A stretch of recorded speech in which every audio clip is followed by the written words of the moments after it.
Transcription number 98. Sir, as is well known, in 2012, when we passed the Delimitation Commission Act, the constituencies were formed on the basis of the census figures arrived at the last census in 2001. The census authorities at this time worked in a manner which was slightly different from the way in which the work was carried out in 1971. At the time of the census of 1971, as we are aware, all castes and subcastes were mentioned in the census figures. But at the time of the census of 1981, naturally, in view of the change in our policy, what they did was that they did not enumerate all the castes, but only enumerated such castes as were ordered to be enumerated generally, as had to be given some special representation under the orders issued by the President under Article 341. As we are aware, Article 341 provides that in the present circumstances, the President shall determine the scheduled castes and the scheduled tribes to whom for a period 10 years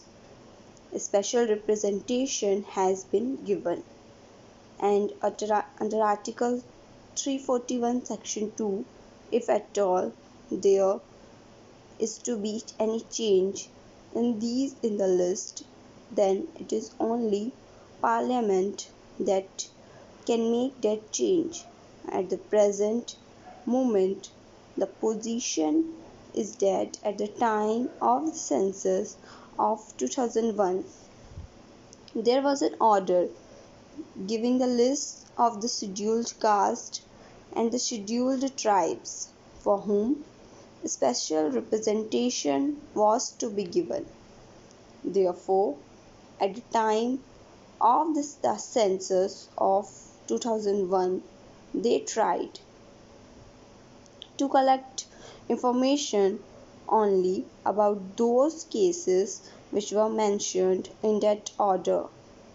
for the purpose that they may be given the special representation on that basis. But it appears at the present moment, at the time of the actual taking of the census information, certain people mentioned their caste a little incorrectly. For instance, if a person belonged to some subcaste at the time of mentioning it to the enumerator, he gave it as Harijan. Now Harijan is neither a caste nor it is recognized. So probably at the time of the census of 2001, such people were omitted, though they really belonged to the caste enumerated in the order. Similarly, there were certain synonyms of caste, and in that case also, people of the same caste for whom the protection was intended, on account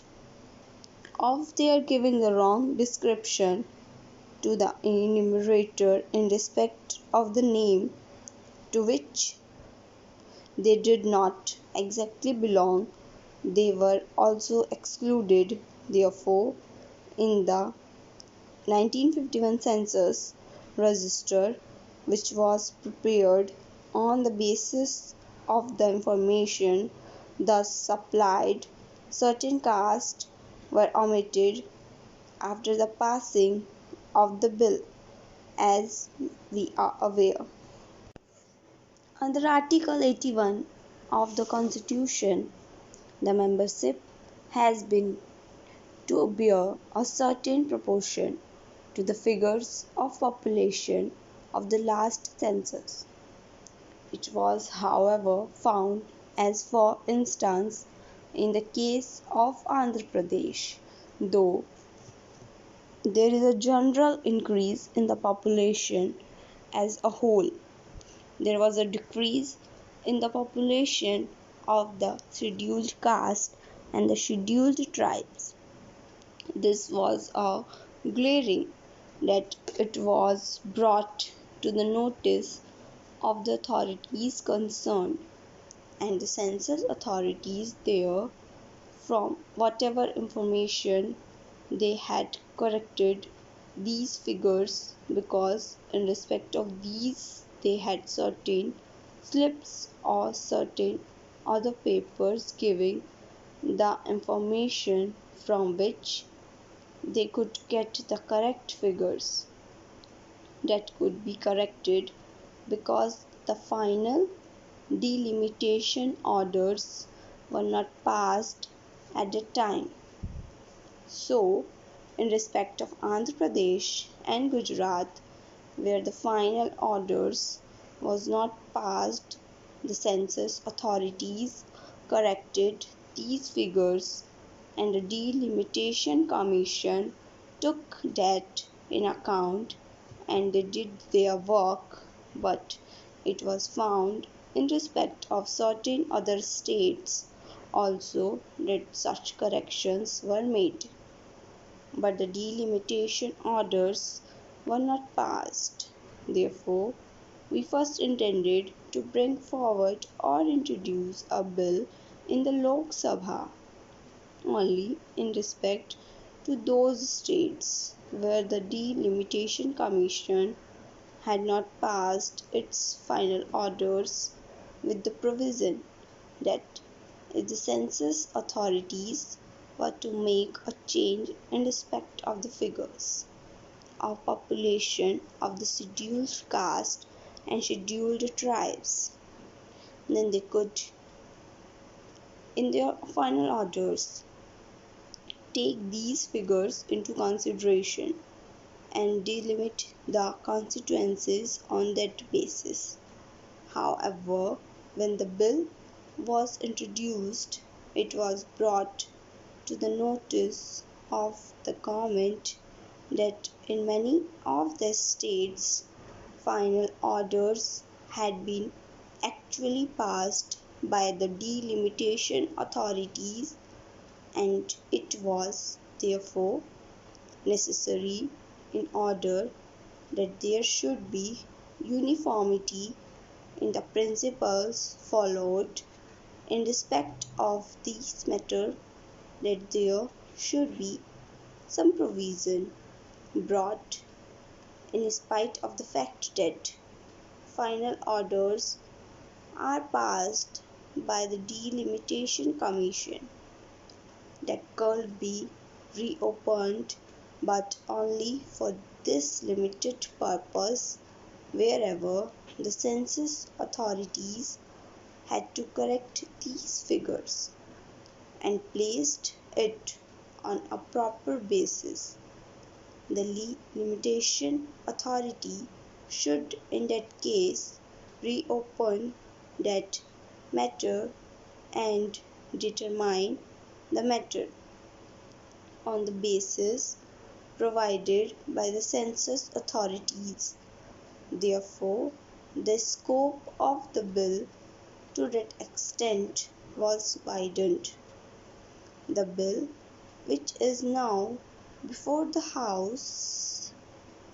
is in this form so far as the delimitation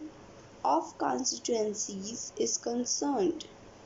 whether it is Andhra Pradesh or Gujarat, or whether in respect of other states, the Delimitation Commission will be authorized to reopen these matters